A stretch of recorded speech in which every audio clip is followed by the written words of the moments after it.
ಪಹಲ್ಗಾಮ್ ದಾಳಿಯ ನಂತರ ಮುಂದೇನು ಅನ್ನುವಂತಹ ಅನಿಶ್ಚಿತತೆ ಭಾರತ ಮತ್ತು ಪಾಕಿಸ್ತಾನದ ಗಡಿಯಲ್ಲಿ ನಿರ್ಮಾಣ ಆಗಿದೆ. ಉದ್ವಿಗ್ನ ವಾತಾವರಣ, ಯುದ್ಧದ ಕಾರ್ಮೋಡ ಆವರಿಸಿ ಬಹಳ ದಿನಗಳಾಗಿದೆ. 10 ದಿನಗಳಿಗೂ ಹೆಚ್ಚು ಸಮಯ ಆಗಿದೆ.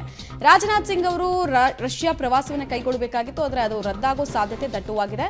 ಮಾಸ್ಕೋದಲ್ಲಿ 9ರಂದು 2ನೇ ವಿಶ್ವಯುದ್ಧದ ವಿಜಯೋತ್ಸವದಲ್ಲಿ ಇವರು ಭಾಗಿಯಾಗಬೇಕಾಗಿತ್ತು.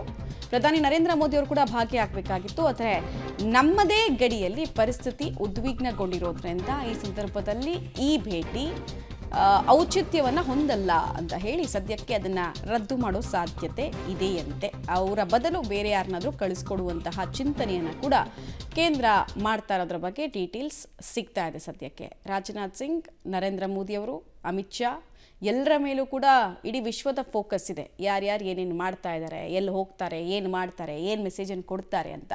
ನಿನ್ನೆ ಅಷ್ಟೇ ಅಮಿತ್ ಶಾ ಅವರು ಫಸ್ಟ್ ಟೈಮ್ ರಿಯಾಕ್ಷನ್ ಕೊಟ್ಟಿದ್ದು. ಒಬ್ಬೊಬ್ಬರನ್ನು ಕೂಡ ನುಗ್ಗಿ ಹೊಡಿತೀವಿ ಅಂತೆಲ್ಲ ಸಿನಿಮಾ ಸ್ಟೈಲ್ನಲ್ಲಿ ರಿಯಾಕ್ಷನ್ಗಳನ್ನು ಕೊಟ್ಟಿದ್ದಾರೆ. ಬಟ್ ಕಾರ್ಯ ಪ್ರವೃತ್ತರಾಗಿ ಯಾವ ರೀತಿ ಮಾಡಿದ್ದಾರೆ ಅಂತ ಕೇಳಿದ್ರೆ ರಾಜತಾಂತ್ರಿಕ ಹೆಜ್ಜೆ ಬಿಟ್ಟು ಅತಿ ದೊಡ್ಡ ಸ್ಟ್ರಾಟಜಿಗಳು ಸದ್ಯಕ್ಕಂತೂ ನಮಗೆ ಕಾಣಿಸ್ತಾ ಇಲ್ಲ. ಸೊ ಜನ ಬಯಸ್ತಾ ಇರೋದು ಅದನ್ನೇ. ಮತ್ತು BJPಗೂ ಪೊಲಿಟಿಕಲಿ ಇದು ತುಂಬ ದೊಡ್ಡ ಚಾಲೆಂಜ್ ಇದೆ. ಇದನ್ನೆಲ್ಲ ಬಿಟ್ಟು ಅಲ್ಲಿಗೆ ಹೋಗುವಂತಹ ಸಾಧ್ಯತೆ ಕಡಿಮೆ ಅಂತಲೇ ಭಾವಿಸಲಾಗಿತ್ತು. ಅದೇ ರೀತಿ ಸದ್ಯಕ್ಕೀಗ ನರೇಂದ್ರ ಮೋದಿ ಮತ್ತು ರಾಜನಾಥ್ ಸಿಂಗ್ ಅವರು ಆ ಸಭೆಗೆ ಗೈರಾಗ್ತಾ ಇದ್ದಾರೆ ಅನ್ನೋದು ತಿಳಿದು ಬರ್ತಾ ಇದೆ.